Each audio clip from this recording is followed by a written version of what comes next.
एक समय की बात है, भगवान श्री राम ने नदी को पवित्र करने के लिए अपने चरण नदी में डुबोए। उसी समय नदी की पानी खून जैसी लाल हो गई और उसमें बड़े बड़े कीड़े पनपने लगे। पर ऐसा क्यों हुआ होगा? दोस्तों, भक्ति मन में आपका स्वागत है। हमारे चैनल के साथ जुड़े रहने के लिए आप सबका बहुत बहुत धन्यवाद। आइए जाने इस रोचक कथा को। कहते हैं कि सबरी श्री राम की परम भक्तों में से एक थी। सबरी भील कबीले से थी और भील समाज में शुभ अवसर पर पशुओं के बलि दी जाती थी। लेकिन सबरी पशु पक्षियों से बेहद प्यार करती थी, इसलिए सबरी ने कभी विवाह नहीं किया, क्योंकि विवाह के अवसर पर भी जानवरों को बलि दी जाती थी। इसलिए वह अपने कबीले से भागकर ऋषि मतंग के आश्रम में सेवा करने लगी। सबरी प्रभु श्री राम के भक्ति में लीन रहा करती थी और मतंग ऋषि के धर्म और शास्त्रों का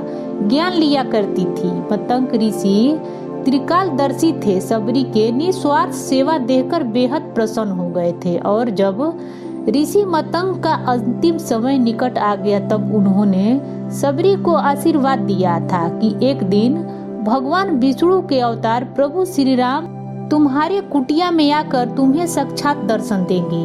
जब सबरी ने पूछा कि श्री राम कब आएंगे, तब ऋषि मतंग ने जवाब दिया, तुम उनकी प्रतीक्षा करते रहना, वो जरूर आएंगे। लेकिन तब तक प्रभु श्री राम का जन्म धरती पर नहीं हुआ था।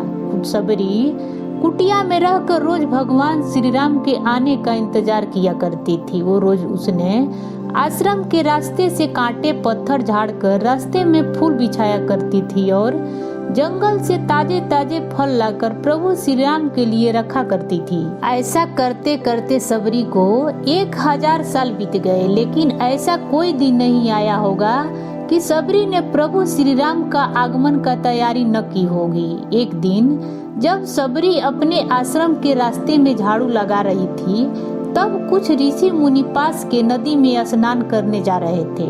तब सबरी के झाड़ू से धूल उड़कर ऋषि पर जा गिरी। धूल पड़ते ही बेहद क्रोधित हो उठे और सबरी से क्रोध में आकर बोले, दुष्ट औरत, तेरी वजह से मैं अस्वच्छ हो गया, अब मुझे पुनः स्नान करना पड़ेगा। और क्रोध में ऋषि वापस नदी में जाकर स्नान करने लगे। परंतु जैसे ही उन्होंने नदी में कदम रखा तो वैसे ही नदी खून जैसी लाल हो गई और उसमें छोटे छोटे कीड़े पड़ गए। यह देखकर ऋषि ने सोचा कि ये जरूर उस मूर्ख औरत की वजह से हुआ होगा। जब श्री राम यहाँ आएंगे तब वह नदी में अपने चरण रखकर स्वच्छ और पवित्र बना देंगे। जब श्री राम और लक्ष्मण माता सीता के तलाश में भटकते भटकते सबरी की कुटिया में पहुँचे, तब सबरी ने प्रेम भाव से उनका स्वागत किया और रोकर उनके चरणों में लिपट गई और उनकी खूब सेवा की। उसी समय ऋषि मुनि भी वहां आ गए और उन्होंने प्रभु श्री राम को पास की नदी के हाल बताया। तभी सब उस नदी के पास पहुँचे। जैसे ही भगवान श्री राम ने नदी में अपने कदम रखे, वैसे ही नदी का पानी और लाल हो गया और बड़े बड़े कीड़े उसमें पनपने लगे।